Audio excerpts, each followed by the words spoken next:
Selamat sore Ibu Atta. Selamat sore Ibu Ing, bagaimana kabar Ibu Ing? Kabarku hari ini baik-baik saja Ibu Atta. Bagaimana kabar Ibu Atta juga? Kalau saya perhatikan Ibu Atta akhir-akhir ini tidak seceria biasanya. Betul sekali Ibu Ing, kabarku hari ini tidak begitu baik. Apakah Ibu Ing ada waktu? Saya ingin bicara dengan Ibu Ing tentang apa yang saya rasakan belakangan ini. Oh iya Ibu Atta. Hari ini saya tidak terlalu sibuk dan saya bisa menyediakan waktu untuk Ibu. Mari kita ke ruangan saya, mungkin ada sesuatu yang mau Ibu sampaikan dan kita bisa berbicara dengan santai. Nah, bagaimana Ibu Atta? Begini Ibu Ing, saya merasa kegiatan belajar di kelas tidak berjalan dengan baik. Oh, begitu. Menurut Ibu Atta, adakah hal-hal yang menyebabkan sehingga kegiatan belajar di kelas Ibu itu tidak berjalan dengan baik? Menurut saya ada Ibu Ing. Oh, begitu ya Ibu ya. Nah, bolehkah Ibu saya eh, mintakan Ibu untuk menyebutkan salah satu penyebabnya sehingga eh, Ibu Atta merasa tidak baik di kelas? Uh, Ibu Ing, salah satu penyebabnya adalah saya tidak membuat pemetaan kebutuhan belajar, minat belajar, dan penilaian karena terlalu banyak tugas, Bu. Oh, oh begitu ya Bu.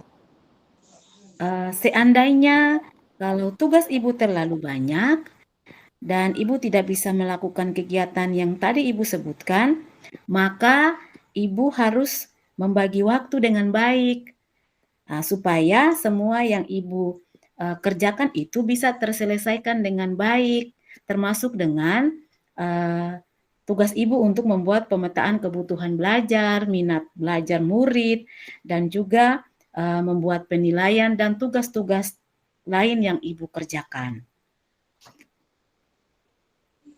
Benar sekali, Bu Ing. Saya harus membagi waktu dengan baik sehingga semua pekerjaan yang saya kerjakan bisa terselesaikan dengan baik, termasuk membuat pemetaan kebutuhan belajar dan minat belajar murid, serta merancang penilaian yang akan saya lakukan di kelas dengan baik. Bagus sekali, Bu. Kalau boleh saya tahu, bagaimana Ibu akan membuat pemetaan kebutuhan belajar, kemudian minat belajar, dan bagaimana juga Ibu dapat merancang penilaian dengan baik? Saya akan membuat pemetaan dengan melakukan tes diagnostik kognitif untuk mengetahui pengetahuan maupun tes non-kognitif untuk mengetahui minat mereka. Selain itu, saya juga harus membuat rubrik dan kriteria penilaian agar saya dapat menilai murid secara objektif di kelas. Oh, benar sekali, Bu. Eh, Rencananya kapan Ibu akan melakukan kegiatan itu? Ya, saya akan melakukannya di minggu depan, Bu Ing. Baik sekali, Bu. Rencana Ibu tersebut. Eh, saya yakin Ibu pasti akan berhasil dengan baik untuk membuat rencana yang sudah Ibu susun. Dan apakah ada komitmen yang Ibu rencanakan sesuai dengan apa yang akan Ibu buat di minggu depan? Ada, Bu. Saya berkomitmen untuk selalu membuat pemetaan kebutuhan belajar, minat belajar, dan merancang penilaian dengan baik. Wah, bagus sekali Ibu. Saya sangat mendukung apa yang Ibu rencanakan. Dan mudah-mudahan semua yang Ibu rencanakan itu bisa berjalan dengan baik, lancar, sesuai dengan apa yang diharapkan oleh Ibu. Oh iya Bu, terima kasih Bu atas waktunya atau sharing bersama saya hari ini. Oh, terima kasih kembali juga Ibu Atta sudah mau sharing bersama saya. Sukses selalu Ibu Atta. Ya, sukses. Oke, sudah Ibu Atta. Ya, Ya, sekarang giliran Ibu Atta. ya. Di sini saya berperan sebagai coach dan Ibu Ing sebagai coaching. Selamat sore Ibu Ing. Selamat sore Ibu Atta. Ada yang perlu saya bantu? Ibu Atta, hari ini saya membutuhkan bantuan Ibu. Saya mau bercerita tentang apa yang saya rasakan akhir-akhir ini di kelas, Bu. Bisakah Ibu meluangkan waktu untuk mendengar cerita saya? Baik Bu Ing, apa yang mau Ibu ceritakan? Begini, Bu Atta. Akhir-akhir ini saya merasa bahwa murid-murid saya di kelas itu kurang antusias dalam menerima pembelajaran yang saya lakukan. Nah, selain itu juga ada murid-murid saya yang tidak mengerjakan tugas. Kalau saya perkirakan itu ada sekitar 60%, Bu.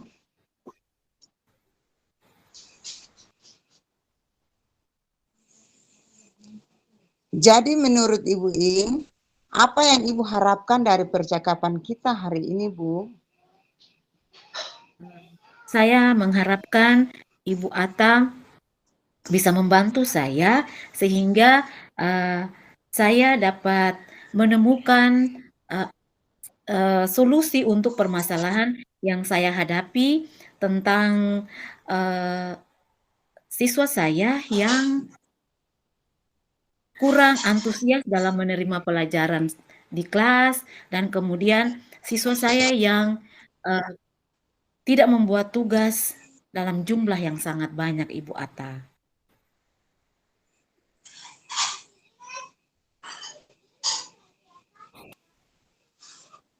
Menurut Bu Ing, hal apa saja yang membuat murid-murid Ibu kurang antusias dalam pembelajaran bersama Ibu? Kalau saya mengingat kembali apa yang terjadi di kelas, maka penyebab yang membuat sehingga anak-anak saya kurang antusias itu kayaknya pembelajaran yang saya lakukan di kelas itu membosankan. Kemudian mungkin juga saya terlalu monoton dalam kegiatan belajar. Kemudian saya juga mungkin terlalu dominan ketika berbicara, sehingga dengan demikian kesempatan bagi siswa saya untuk berbicara dan melakukan sesuatu itu sangat sedikit dan mereka sepertinya kurang aktif akibat dari peran yang terlalu saya mainkan terlalu banyak atau terlalu banyak yang saya uh, saya lebih dominan di situ Ibu Atta. Oh, begitu Bu. Kira-kira apa saja yang dapat membuat murid Ibu antusias dalam pembelajaran, Bu?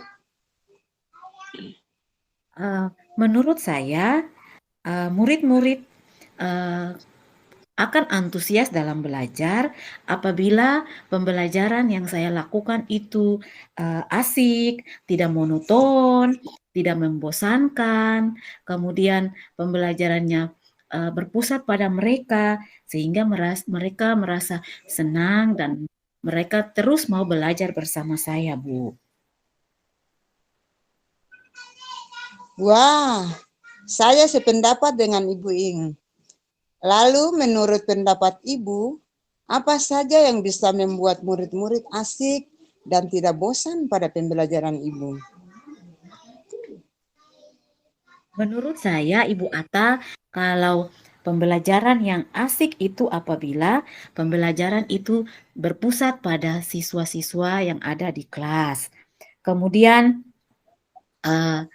Mereka juga dimintakan untuk berperan aktif dalam kegiatan pembelajaran, kemudian juga mungkin diselingi dengan ice breaking yang saya lakukan, atau juga mungkin saya merubah metode mengajar saya, mungkin dengan bermain game, supaya pembelajaran yang dilakukan di kelas itu semakin menarik, Bu. Lalu Bu, mengenai tugas yang diberikan kepada murid-murid, Ibu apakah penyebab sehingga kurang antusias dalam pengumpulan tugas?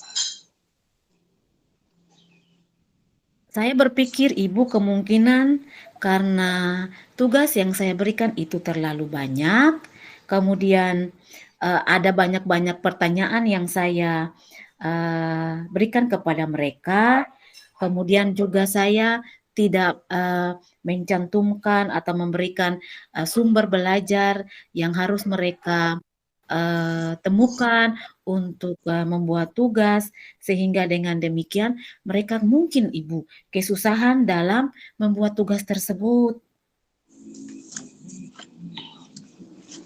Kalau boleh tahu, Ibu menggunakan sumber belajar apa saja di kelas? Ibu, sumber belajar yang saya gunakan di kelas itu hanya menggunakan buku teks yang ada di perpustakaan sekolah. Adakah sumber belajar lain selain buku teks, Bu? Menurut saya, Ibu, ada sumber belajar yang lain yang bisa digunakan untuk membuat sehingga anak-anak itu semakin aktif dalam kelas dan semakin asik belajar bersama saya. Misalnya sumber belajarnya itu seperti video yang ada di YouTube, kemudian artikel yang ada di blog atau internet, kemudian ada juga aplikasi-aplikasi yang tren sekarang ini yang bisa dijadikan sebagai sumber belajar, misalnya TikTok, Instagram, atau yang lainnya juga, Bu. Nah, betul sekali Ibu Ing. Saya yakin sekali bila Ibu bisa menggunakan berbagai macam sumber belajar, pasti akan membuat murid-murid antusias dalam pembelajaran. Jadi, sekarang apa rencana Ibu untuk menyelesaikan masalah ini? Ibu, dari percakapan yang kita bangun tadi, maka saya kemudian sudah mengambil langkah untuk kegiatan pembelajaran yang akan saya lakukan di kelas itu semakin menyenangkan atau semakin mengasyikkan dengan menggunakan sumber belajar yang beragam, Bu. Seperti video yang saya ambil dari YouTube, kemudian ada juga yang saya ambil dari TikTok, dan tugas yang saya berikan kepada siswa itu semakin saya kurangi, sehingga beban tugas mereka semakin sedikit. Nah, sehingga saya juga bisa memberikan kesempatan kepada mereka untuk lebih mengeksplor lagi tugas dari YouTube dan TikTok yang tadi sudah saya bilang. Kemudian tugasnya itu kemudian akan juga saya buat sesuai dengan minat dan bakat dari para siswa saya.